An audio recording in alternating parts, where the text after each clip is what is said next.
Political scenario तो रोज़ देख ही रहे थे, अखबारों के माध्यम से तो पता चल ही रहा था। और छूटने से महज 4 दिन पहले जौनपुर से बाहर गया, तो जौनपुर जेल में भी तमाम लोग मिलने जाते थे। करीब 1000 लोग तो बंद ही हैं, जौनपुर ज़िले के ही बंद हैं। उनसे मिलने जुलने वाले लोग जो आते थे, अक्सर वहाँ पे भेंट मुलाकात लोगों से हो ही जाया करती थी, और खबरें तो पता चलती रहती थी जौनपुर के चुनाव को लेकर। और जिस तरीके से हमारे खिलाफ घेराबंदी की गई थी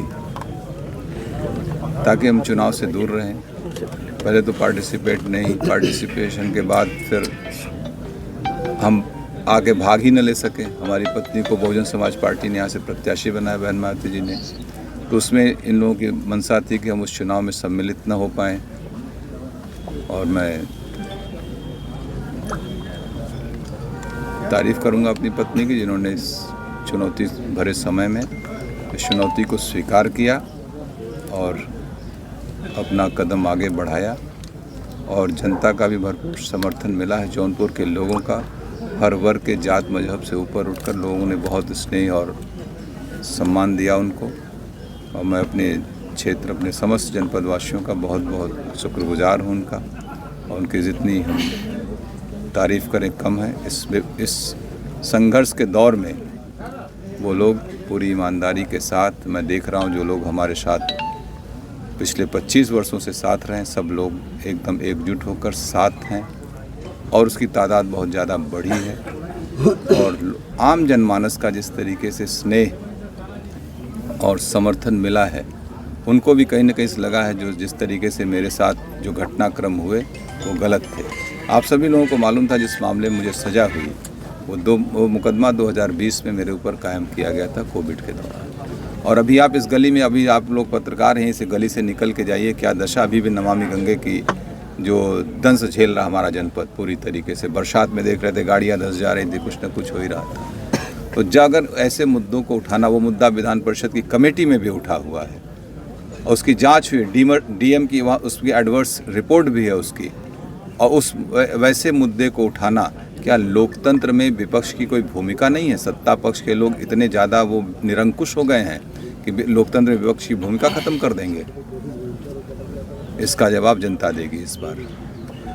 कैसे देख रहे हैं अब जो चुनावी समीकरण यहाँ पर है? कल आपका एक बयान आया सत्तारूढ़ दल को लेकर के, बिना नाम लिए आपने कहा साजिशों का जो दौर जिस तरह से आपके समर्थक बात करते हैं, तो वो क्या है? ऐसा क्या है धनंजय सिंह में कि सभी चाहते हैं कि वो सलाखों के पीछे रहे? ऐसे बयान भी आते हैं।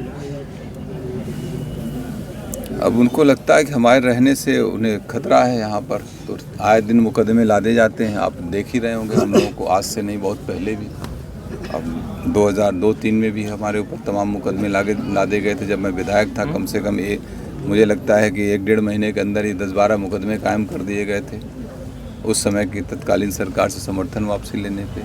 तो ये तो सिलसिला चलता रहता है राजनीति में, लेकिन हम लोग इससे क्या पैर पीछे कर लें? क्या लोकतंत्र में अपनी बात कहना भी गुनाह है? मैं बेबाकी से जनता के मुद्दों को हमेशा उठाता रहा, उठाता रहूँगा, सदन पे, सड़क पे। इसके लिए जो भी खामियाजा भुगतना पड़े, मैं उसके लिए तैयार हूँ।